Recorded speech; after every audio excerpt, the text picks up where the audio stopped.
This is the Changing the Game podcast, where we share with you the stories of those who are changing the games for themselves, for their communities, and for the industries where they work, through education, diversity, and innovation. Join us in every episode as we take a deep dive into the fascinating journeys of those ordinary people who are doing the extraordinary, from visionaries to operators and everything in between. Changing the Game is proudly powered by Vici Ventures, the venture partners of our corporate clients, VCs and CVCs, connecting industry to innovation ecosystems. Together, we will nurture 1 billion seeds. Get ready to be inspired. Hello everyone, welcome back to one more episode of Changing the Game. I have today here with me a friend that I made through work that became a closer friend, Carlos. It's a very big privilege to have him here. Oh, let's go for it. Let's hear his story. So welcome to Changing the Game, Carlos. Thanks, Wilson. It's great to have and be with your team here. Cool. So, Carlos, we always start like that. So who is Carlos? Tell us a little bit about who are you? I'm a Peruvian Australian now, but I grew in the rainforest of Peru, so very near to Machu Picchu, and I think that has marked a lot who I am and the connection with nature, but also with this sense of curiosity of trying to find out what's the new thing and try to really get through that. Very cool. I think we never had someone from Peru in the show, so tell us a little bit how that looks like. How was growing up in Peru? Peru in the mid-'80s was very challenging. As you know, there was tourism, almost a civil war, so very complex environment. But I could say it's very interesting because as the country moved out of that very positively during the 90s, generate a sense of resilience over everybody really need to find their way and how to do it. So I think there's a very entrepreneurial spirit that before has been clear in the Peruvians, but through that case, that was just only augmented, and that was very, very linked to what the identity is and how normally the Peruvians tend to work out things. Very nice. So here, Changing the Game, so we have three pillars that we're always talking about it. We talk about education, innovation, and diversity. So it's very clear for me there will be a rich chat. So in the education sort of perspective, tell us about, what did you study and how you chose to do that? And yeah. I was very confused at the beginning because I wasn't clear if I need to be an IT person or a lawyer or potentially an economist, but at the end of the day, I make a decision that is, let's go as safe as possible. So very conservative, and I could say linked to this environment of a lot of uncertainty in Peru. So I chose to go to that direction, but was very interesting because I started as a journalist. That was my first gig. Ooh. So a professor said, hey, you're very curious regarding what's going on, but to go to a bank could be an option. What about something more wide? And he said, look, that's good, let's try it. And so I started talking with people that were senior people in companies and trying to find out what's the story behind, what's the thing that we can publish. So it was a fantastic experience to really understand how these people operate and, more importantly, what's key for them and how they manage change and how they transform their organizations, the cultures they lead. So it was a very interesting first gig to have, and that was a start. From there, naturally, mining came, and then obviously other industries, but that was the origin. I just learned something new about you. I got to know you as an executive in the mining sector. So you talk about mining. Is that mining because Peruvian has a strong mining industry and etc.? So is that where that change occurs? Spot on. As a Latin American, the probability of afterwards being in a professional services industry, with PwC in this case, the probability of having a mining customer was almost 50%. Okay, the other 50% would be maybe agri, maybe banking, but in my case was mining. So I had a lot of customers that were either Canadian, Australian, or Chinese. customers going to Latin America to buy assets. So as I study economics, then a natural step was, hey, why I don't help them through that process of doing those acquisitions from the obviously the buyer side, but also from the seller side. And that was the reason I went to do my MBA afterwards at China, because my connection with China was linked to my customers, but also through my maternal heritage. My maternal grandfather was Cantonese. A very good percentage of Peruvians have that Cantonese element. So, but it was latent. It was not something very evident to, hey, this is the connection to China. But in the background was something there. So when I put two and two together, we said, look, China sounds very interesting. This was 2010s. China was growing 10%. So it was very natural to understand, hey, what is this trend that is coming or that is real, and what's the best way we can maximize that value and identify opportunities there. So that's why I decided to do that, my MBA first in China, and then I did an extent in India. My logic of that was, I'm Latin America, I understand what the supply of resources is, but I didn't have a real grasp of what the demand of those metals and materials are. So do the China and India allow me to really get more detail, hands-on, on the ground, and understand those very, very interesting and complex cultures. So it's interesting that I can see you articulating a rationale for you to do that.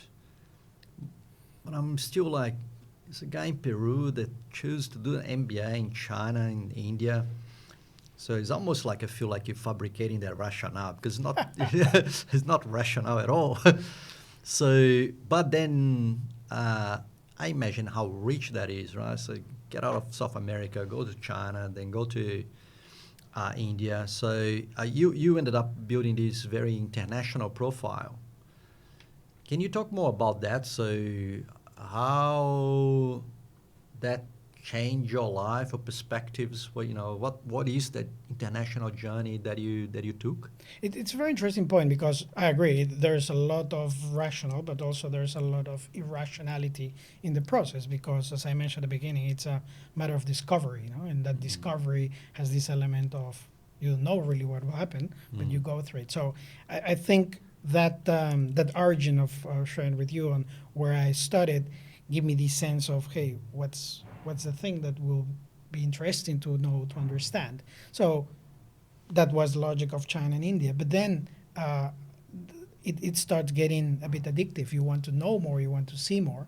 And naturally for Latin America and US is something that you would naturally go either to study or to work through. So also that was part of the next stage of what I did, joining first a Chinese state-owned enterprises that has different interests over the different geographies. That was through Chinalco. And what's fascinating now, because it's something is to go to China, spend a week there and have a bit of time. Something absolutely different is really to be physically there and in the headquarters and understanding more deeply that sort of not only the culture, but also how things operate there. And I learned that from the friends that were studying with me that had much level of Mandarin than myself, but more importantly that they have done an investment of long time and a lot of years.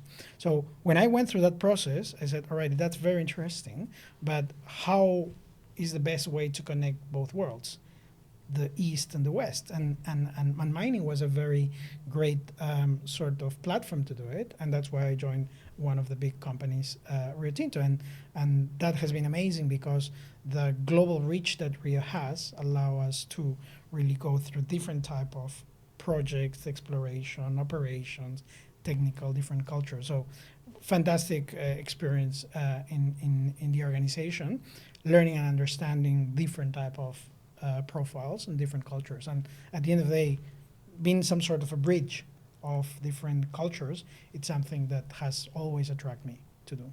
Very nice. Very good. So, and when you explain your journey, you talk about a state-owned Chinese companies, ended up working in a giant mining company like Rio Tinto. But it strikes me in conversations that we have that you are entrepreneurial. You are like you have that sort of curiosity for innovation, etc. So how that come about, particularly considering that you have the career in those more larger companies. How is that? Very interesting. I have two sort of angles where that entrepreneurial spirit has come. One through investing in early stages, and we do this with my partner, and we balance our different characteristics to try to identify really interesting entrepreneurs and how we can bet on that. And sometimes plays well, sometimes play doesn't well, but the learning process is very enriching. And the second one is through the main activities doing the corporate world, that you could be a bit of a internal entrepreneurial or directly through a company. So after that time, I decided to focus on decarbonization. And decarbonization now it's obviously front and center of all the organizations, but the startup dynamic, it's really the one that will make the difference, and it's accelerating that. So Carbon Chain, it's a fantastic platform. It's a software as a service company that is focused on hard to abate industries as mining, plus oil and gas and traders. So I joined them some time ago, and it was a great experience because, as you mentioned, you need to unlearn certain sort of characteristics of your corporate world to be adjusted in your entrepreneurial, more startup type of mindset and agile. And that was painful, but was very, very enriching and also very interesting on how you could unlearn things and learn other types of approaches. So fantastic process and experience working with them. Awesome. So you mentioned two things that that caught my attention. So you didn't use these names, but it looks like you are an angel investor or an early stage investor. So I would love to know more about that. But how did you start? Why investing in startups? So my partner has been an entrepreneur for a long period of time. So from one side, she was herself a founder herself of a companies. founder. Yeah. Okay. So in that sense, it has been almost seeing that process at the site. Yeah. And with that element of curiosity, it's like, hey, I want to know, understand a bit more, and vice versa. So that has been almost a learning process parallel to my activities. But there was a moment I said, like, wait, why we don't go like a bit more both together doing it? And it was a fantastic partnership to really balance our own experiences in that process of identification of these early founders and early processes. And at the end of the day, it was not planned, but was still natural through the process. And interestingly, she has now switched to the corporate world in an entrepreneurial mindset also, but now I'm in the other side. So I could say it was not planned, but relatively natural. Interesting. So very cool. So you ended up getting yourself into the innovation ecosystem because you found a partner who was an entrepreneur, and now you switch place. So now she is in a corporate world, and you more in the innovation ecosystem, I guess. Cool. So you do know that I'm involved with angel investing. So we have Buff Angels here in Perth. Absolutely. So I'll explore that part just a little bit more because some of the people that listen to the show not know that we come from that sort of background as well. So you decided then to do some investments in that area and etc. So normally that area is way more risky and some people are a little bit afraid of not knowing those risks and etc. So when it comes to your and your partner sort of looking at your opportunities to invest, and I imagine that you don't only invest in startups, maybe you have some other investments. So more generically, would you be able to explain what is your strategy, I would say. Sure thing.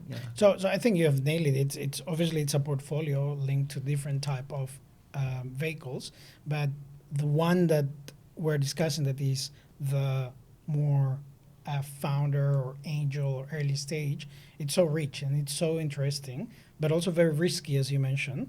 Nevertheless, the part that I could say it's a passion is this process of identifying the founder and getting very connected to the founder and his or her capabilities or the team's capabilities as opposed to only the problem that they are solving.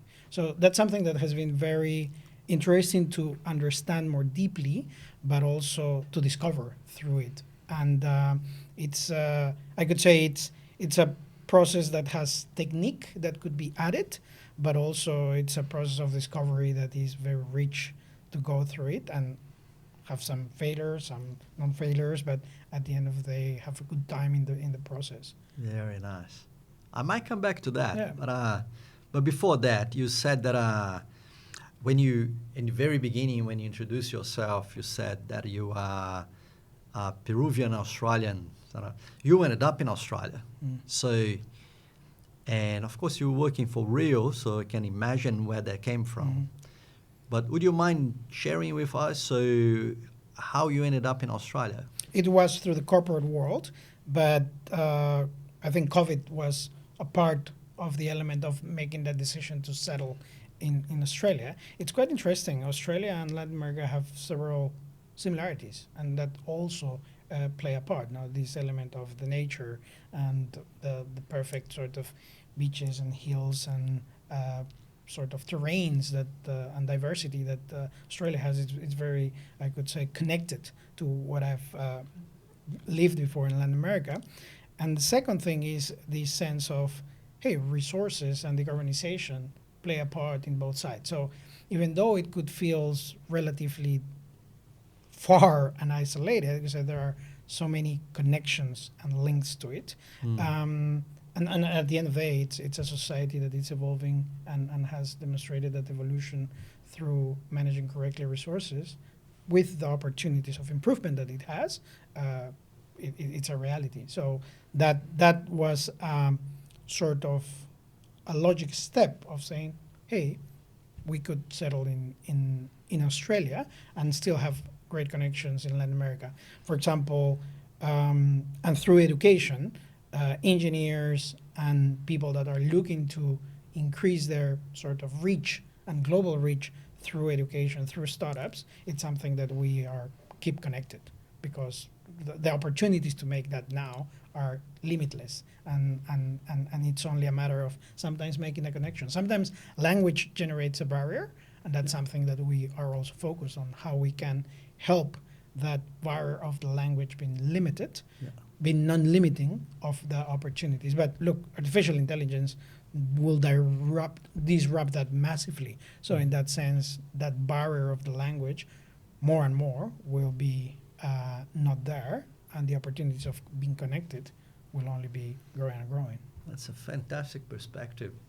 So let me ask you this take. So one of the things that I'm involved with and very curious and passionate about is this. So there are things here in Australia, particularly in Western Australia where we live, that are extremely developed in a global level. And I'm referring specifically to the mining, operations and capabilities and what the Western Australians in particular did to the industry.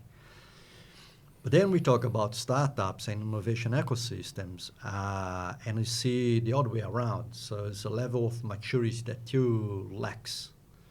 There is a gap of maybe many years in terms of where Western Australia sits in that the maturity of the innovation ecosystem.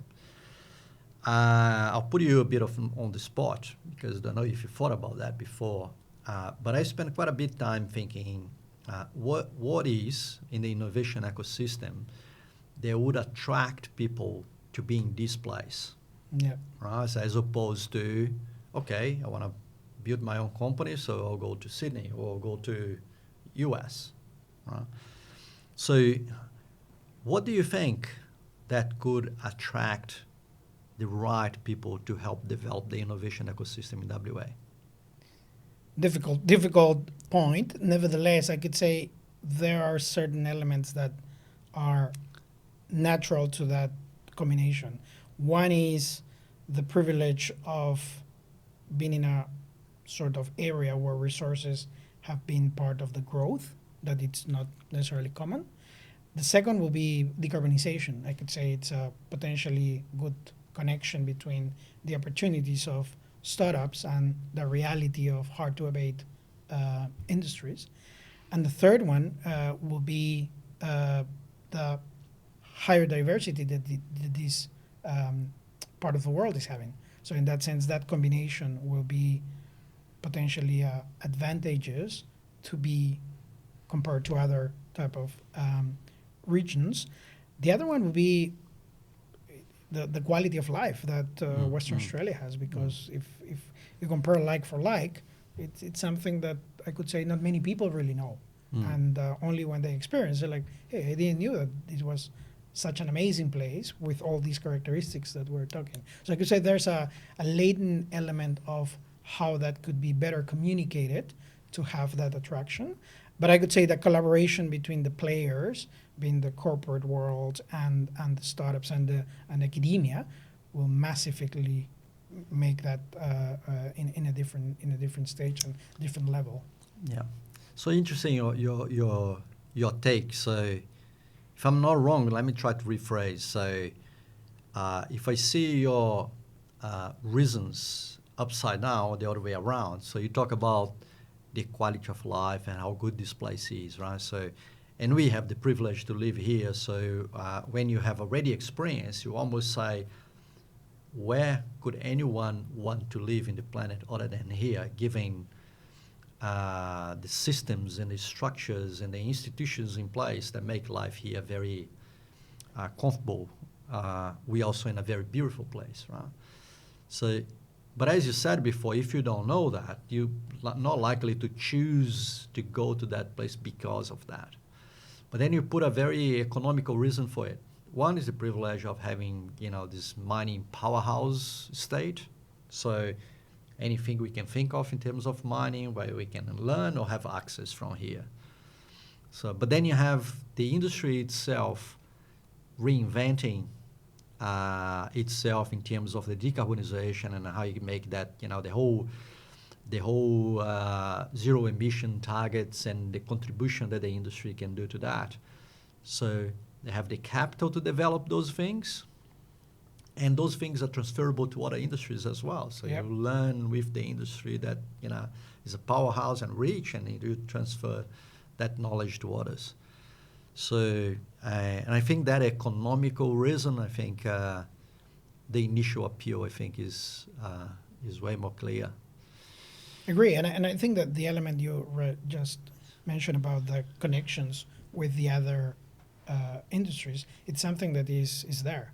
It's only a matter of making that narrative more clear with examples that this is an ecosystem, as you're saying. It's not only a particular part of the industry with a specific challenge. It's more like how this could be done in an ecosystem with logistics, with energy, with robotics, with aviation, with marine. That's something that is amazing. And I think coming back to Western Australia, this connection of marine environment, but also the mining and the energy, but also agriculture. It's simply an ecosystem that has a lot to offer, but needs to be based on tangible cases that then are augmented, and people say, all right, this is amazing. Let's keep that flow going. Very cool. Let me come back for your, take a little bit of an advantage of your international experience. So I know that you're now working with a company that has Indian heritage or Indian background. Yeah.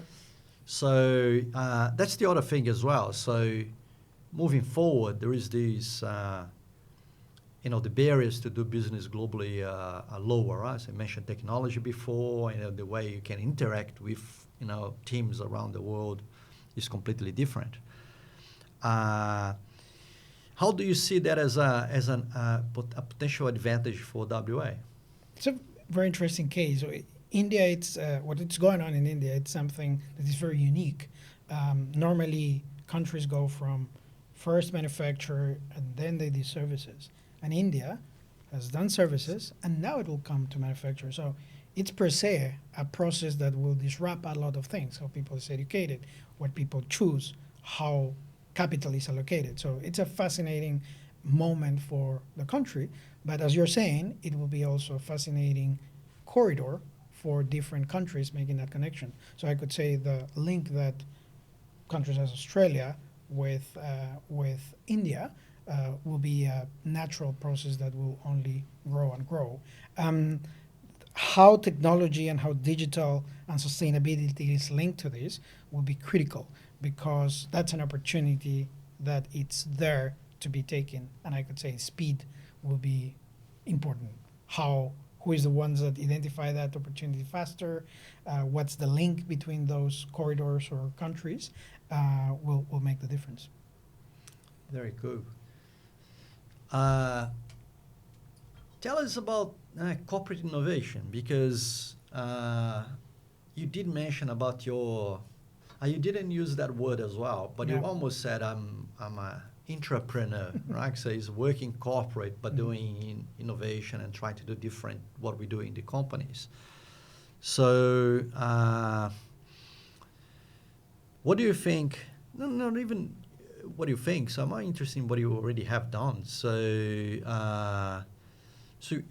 what are the cases that you've been involved in the past that involved innovation in the corporate world? Sure thing. I think there's a lot of innovation done when there are interfaces between areas, between cultures, between geographies. So I could say the value that is generated in those interfaces, and the interface could be in the mining world between the mine and the plant, but could be between two cultures, or could be between the center and the functions of a large company.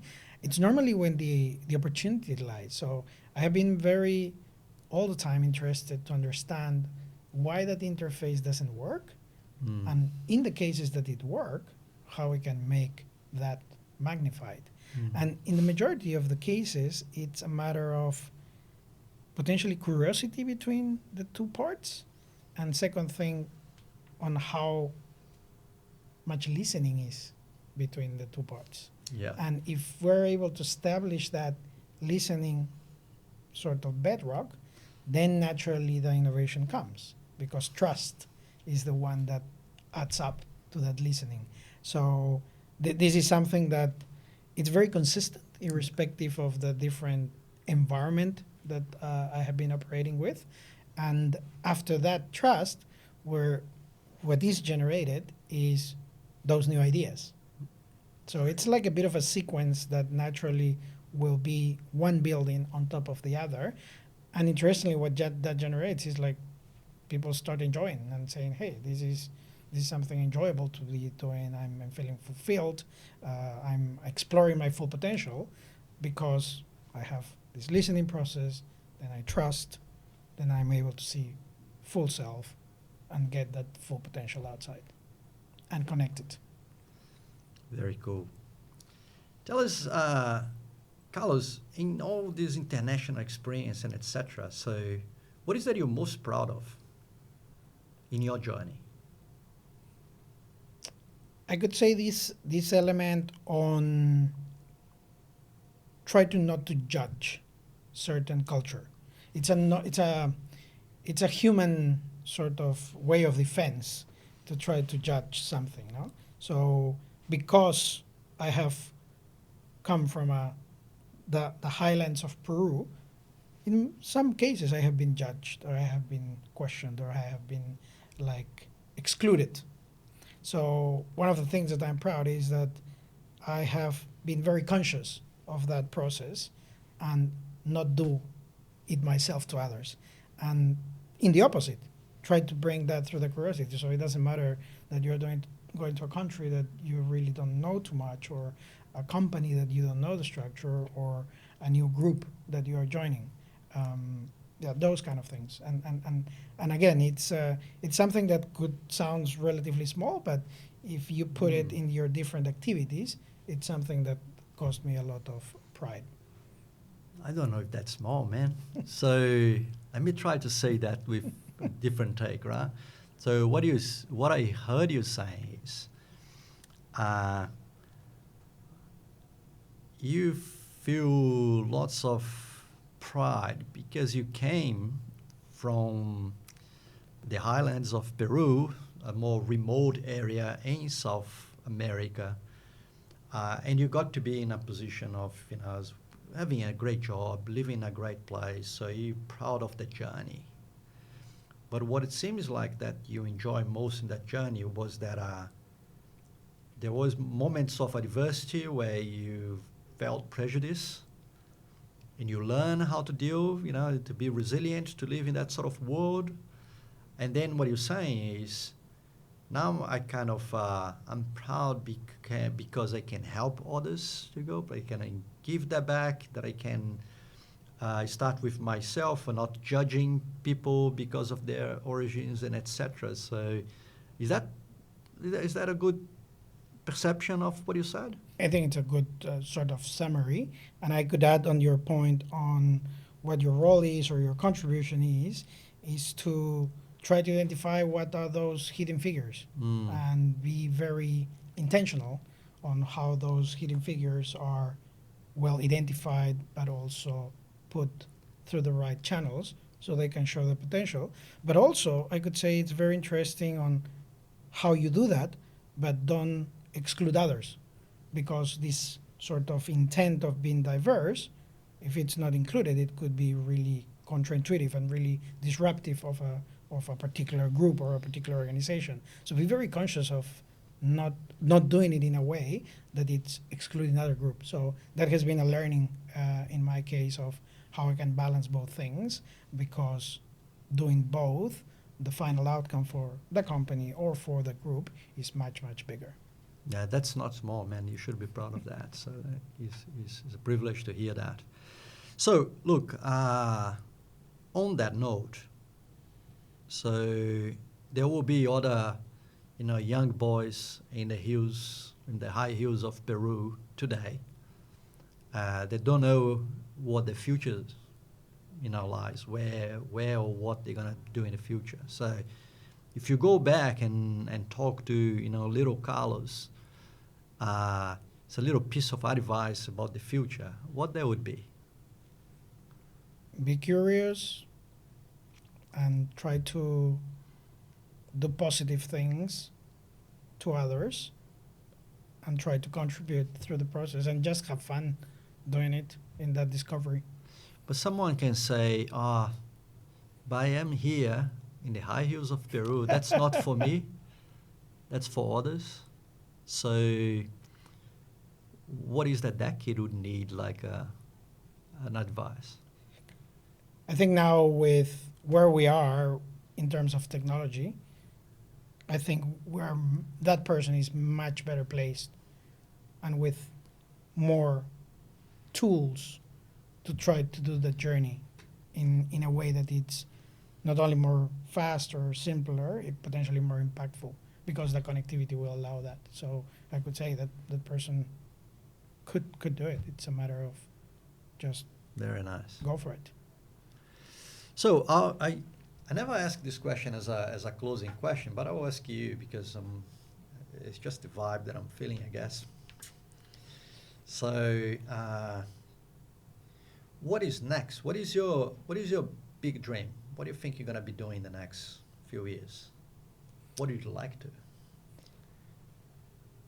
The main sort of driver now for myself is how I can connect cultures and how I can connect different realities. So it's something that naturally will come through either investment or being in different parts of ecosystem, but it will be more that connection of cultures. And education plays a very important part. So I would say something linked to education. It's something that I have kept, but I would love to have that as a very important backbone of what I do and what I learn and how I keep getting curious about things. Very nice. Carlos, I did mention that to you before. So, first of all, it was a pleasure to have this conversation with you. So, Likewise. it feels like just the start because we have known each other for a while, but I didn't know a lot of things about you that I just found out. So I have 100 other questions. But the other thing as well is that we have that sort of thing in common about being, born in South America like you, and now being in Australia, and feeling that need to connect all those other parts of the planet that we don't know anything about. Many times we judge, or we believe in what we were told. Yep. So it's a big pleasure to have the conversation with you. So that was different from other Changing the Game episodes. I think you will feel that when you listen to the conversation just had with Carlos. So I'm sure that the audience will love that. And with that, so just want to thank you very much for being part of the program. And everybody else, this is Carlos, so I'm sure you're going to enjoy this conversation. And I'm looking forward to the next conversations. Thank you, Carlos. Thank you, Wilson. Appreciate it. Thanks for tuning in to another episode of Changing the Game. We hope you enjoy learning about the unique journey of today's guests and the valuable insights they share on education, diversity, and innovation. Remember to keep following your passions and never be afraid to think differently and challenging the status quo. Don't forget to subscribe to our show and follow us on social media for more inspiring stories and valuable information on corporate innovation and innovation ecosystem. Special thanks to our partners, Vich Ventures and Visagio, for making this podcast possible. Thanks for listening.